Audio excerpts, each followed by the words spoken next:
Okay. Before we get started, if you guys can do me a favor and like this video and subscribe to my channel, please. I'm about to bring you important information that nobody else has, and it's going to be a good one. So yes, please like and subscribe. Well. I'm just new to this case, honestly. I never really heard about these Long Island killings. I don't remember hearing anything about it. Kind of actually swept it under the rug pretty good if it wasn't, from that area.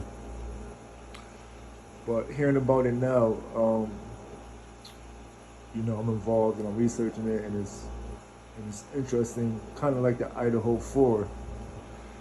I love like crimes and solving mysteries, and it's kind of my little thing. But let's get to it. So I got people on my YouTube in the comments, they asking, how did they know to zero in on this guy specifically? Which is a good question, because all you hear is that they collected trash, they got the pizza box, and pings in the area there were cell phone pings from the victims' phones in this area. So this is how they zeroed in on him. If you remember the Idaho 4 killings, that good old mystery case, whatever the hell you want to call it, they found him through genealogy, through his trash. Once your trash reaches the curb, it becomes public property, right? So how do they zero in on him specifically to know to go to his trash? Well, you gotta put two to two together. They're bringing out facts slowly, but if you could put two to two together, you could put it together yourself. So they're saying that the victim's cell phones pinged in this area, whatever area that he lives in. I guess there's two different victims' cell phones that ping in this area, whatever town he's in, city he's in, whatever. So you start there, right? You start in that area because that's where the pings came from. So you start in that area. And then, back when this whole thing was going on, there was something about a pickup truck. There was a witness that said they seen a pickup truck in the area. So this is what you do. It doesn't happen overnight. But remember, they didn't want to get the FBI involved in the beginning. The previous two administrations didn't let the FBI come and do their thing. I'll get to that a little bit later, why I think that was. So now that they got the FBI involved, they know exactly what to do. They just did it with Idaho 4. So they got the pings in the area, this town. So obviously you're gonna start in this town, right? So now the next logical thing to do is you go to the longest living residence, because this happened, 2010? I think one's all the way back from 97, if I'm not mistaken. And so you start with the longest living residence. Like, you don't want to, this doesn't make no, it's not like you shouldn't check somebody that just moved in that area 2 years ago, because they wasn't living in that area. It wouldn't make sense. You don't want to waste your time, even though it could have been them, but you want to start with the most logical. So the most logical would be start with the longest living residence. Somebody that's been living there for 10, 15, 20 years. Somebody that's a male. Somebody that has a pickup truck maybe, right? So you got those things. So like I said, it doesn't happen overnight, but once your trash hits the curb, it's public property, right? So you go around and you collect trash. You do a thorough investigation. You start with, like I said, you start with the longest living, that's what I would do. You start with the longest living residents, people that's been there 20 years, 15 years. They probably have other little reasons why they zeroed in on them, but I'm just telling you the logical way, which makes the most sense. And they probably have more facts that I'm not privy of, but this is guaranteed the way that they started their information. They had the pickup truck that they was looking for, and they know the area. The pings started pinged in this area. So you go around collecting trash. You run that DNA. You run the DNA. You run the DNA to see if you run the gene. Oh, excuse me. Yeah, you run the DNA, then you run the gene. You run the DNA and see if there's that DNA matches the evidence that they got already, that they collected already, which was the belt, you know, uh, whatever was on the victims' bodies, skin or the hair, whatever, right? So you run the DNA, then you run the genealogy, you run the genealogy to see. Actually, I don't know if they even did a genealogy because they wouldn't have to. Because you're getting his DNA, They already had his DNA, right? But they couldn't match it up because it's nowhere in the system. Because he hasn't committed a crime, so his DNA is not in the system yet until you commit a crime. So they have his DNA because they had his belt buckle with his initials on it, or they had that DNA on it. So obviously that's the number one suspect. You would assume. So you go around collecting trash evidence, and you run it through for the DNA. And then, like I said, it doesn't happen overnight, but they found a match. Bingo, this guy right here, whatever this address, house, DNA matches this belt buckle or this other DNA that they collected through the process. Now you got your suspect. See how that makes sense? Because people was asking, how do they know specifically to check his trash? They didn't know specifically to check his trash. They checked everybody's trash to find the match. They knew the area to check for, and then they checked that area for a match. But I think this rabbit hole is a lot deeper than we really think. I think it goes a lot deeper than we really think because I guess they're only charging them with three of the murders, 3 of the 11 murders, right? I think it's 11 murders. They're only charging them 3 out of 11. So that means that they can guarantee match him to those 3. They probably don't have the DNA that they do for the other ones, so they're not going to charge him in court and risk blowing the trial. But they definitely have, for those 3, they have his DNA for those 3. That's why he's getting charged with those 3. So then it's like, okay, what about the other ones? So you got to remember, back when this case was going on in 2010, the police didn't want the FBI to get involved. They denied the FBI to get involved to help them.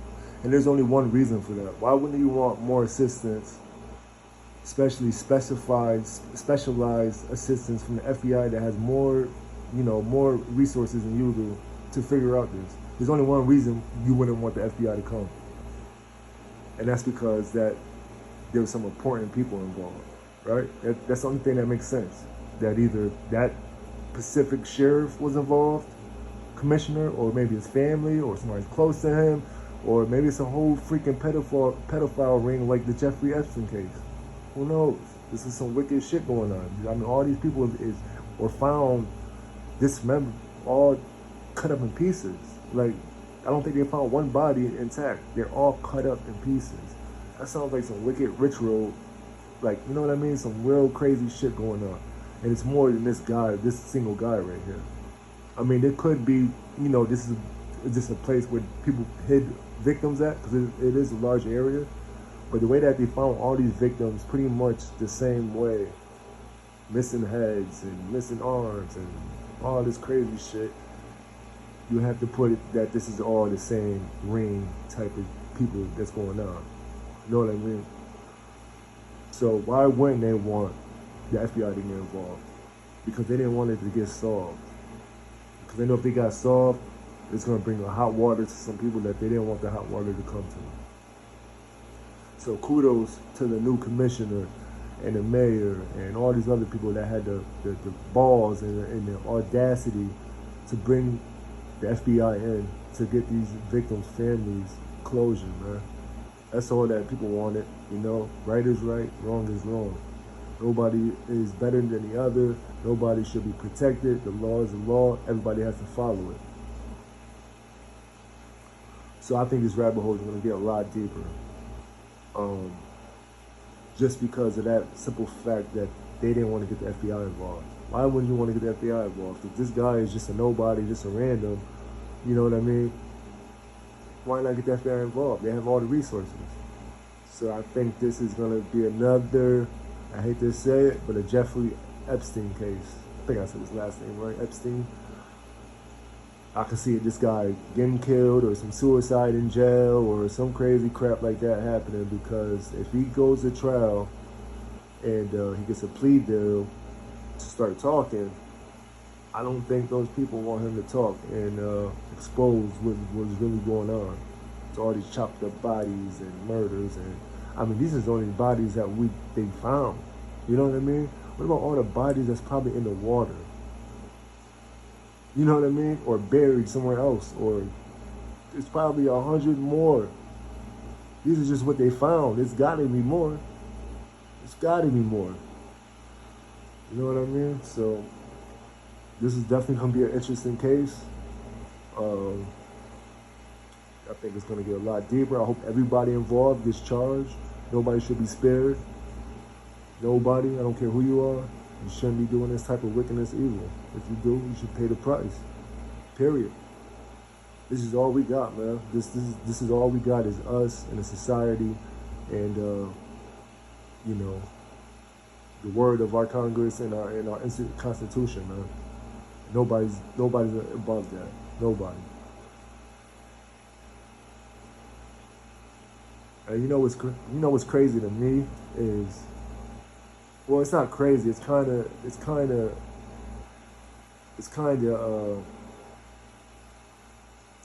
of brilliant, actually, because you ever heard the saying,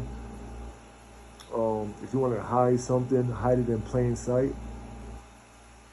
Well, that's what this guy did.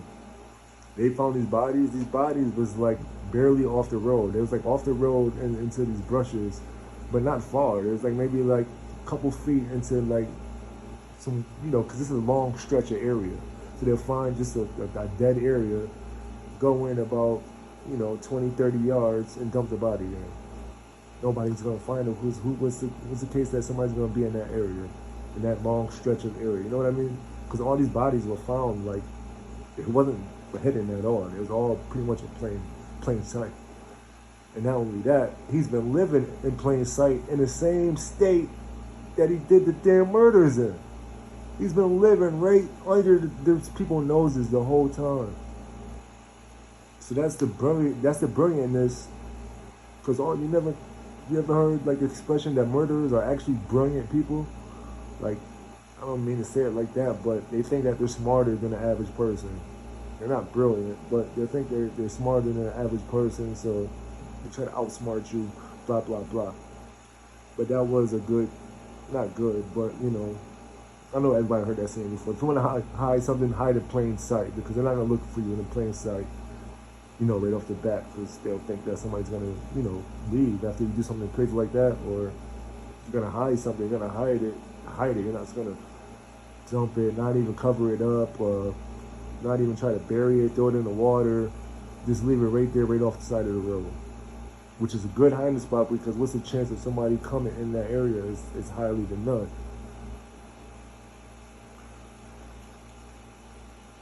But the fact that he still had the burner phones still in his house that he was texting the victim families from is freaking mind-blowing to me. And I don't know if you know this, but one of the victims, he was using their phone to text their family like some evil stuff. Like their family was trying to get in touch with the victim. Text, hey, are you all right? Hey, what's going on? Where are you? And he was texting back off their phone whatever he was saying. I'm not going to speculate.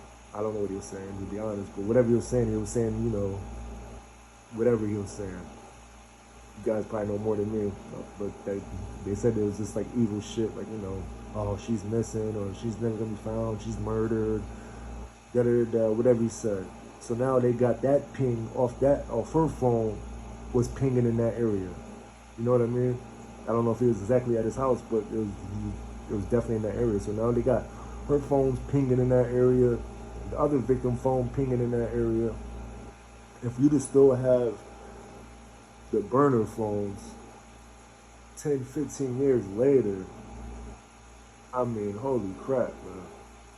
That's what I mean. He's not brilliant at all, because that is the most idiotic thing you could ever do. You know what they say about these murderers? They like to hold things as trophies.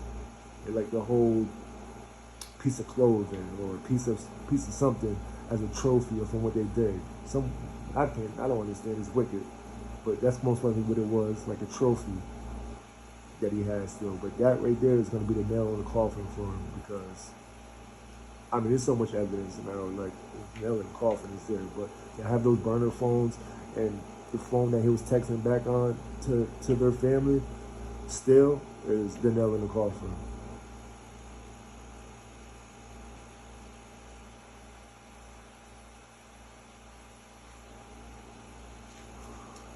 I don't know how people can live with themselves, man.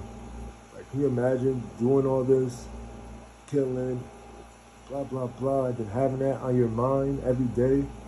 There's no way that escapes your mind. Like, how can you sleep with yourself? You're probably dreaming about it. I mean, people are probably so wicked, they probably like it. You know what I mean? I don't understand it, but I know the good universe is making you suffer. There's no way that he's enjoying not being able to sleep, or not being able to live a free life, because you know you done did some shit and you gotta watch your back every step of the way. And shit, the way he looked, man, he looked freaking rough as hell. Like he's been going through it. And you know what? That's more justice than him being killed a long time ago. Because if he was killed a long time ago, he might have burnt to hell, but he'd be still burning to hell. But you know, he'll be dead. But him suffering every day, every morning, having to live this, having to looking at your kids and your wife, and knowing that you did something so horrendous. I mean, that's torture in itself.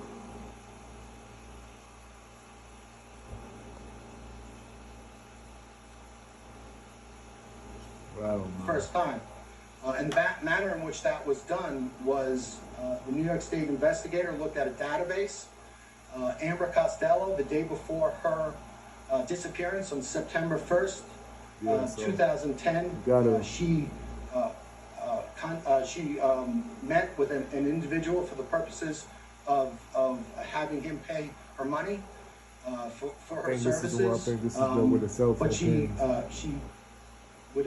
involved herself in a ruse where once the individual gave her money, and other individuals came into the house, pretended to be significant others, confronted the individual with the purpose of making that individual uncomfortable, having him leave without retrieving his money, and that's exactly what happened. So that individual identified as a person who was between 6'4", 6'6", a large man, thickly built, not necessarily overly muscular, but just a naturally big person with glasses, white, and dark hair. That's him to a T, huh? Of significance 6'4", big guy. That the fact that he was driving a dark-colored black it's a pickup truck. First generation Chevrolet Avalanche with a very unique feature that was between it's a pickup truck, so it was between the cab and the bed, and that was identified. Wow. Again, that was back in 2010. How the hell would you still have that damn truck? It wasn't until March of 2022. That's what I mean. You're not brilliant. Not too brilliant. Thought you was brilliant. Was searched by the task force, and this individual. Kudos to these people, man. Kudos to people to be brave enough. Was Rex Heuermann, the defendant. To be brave enough, man, to bring this out, because obviously the last administration didn't want to do it, and it's only for one reason. So kudos to these guys, man, to step up and do what's right. I can't play that for too long because I don't want to get it struck down or whatever. But I'm sure you guys already watched this. But yeah, man, and stay tuned. It's gonna get. I think it's gonna get more crazier and crazier and crazier. And I'm gonna be here to let you guys know what's going on. Like and subscribe, please. I'm trying to get to 1,000 subscribers so I can go live with you guys. So I can talk to you in person, bring you up on the panel, we can talk. So like and subscribe, and I'll see y'all later, man. Have a good day.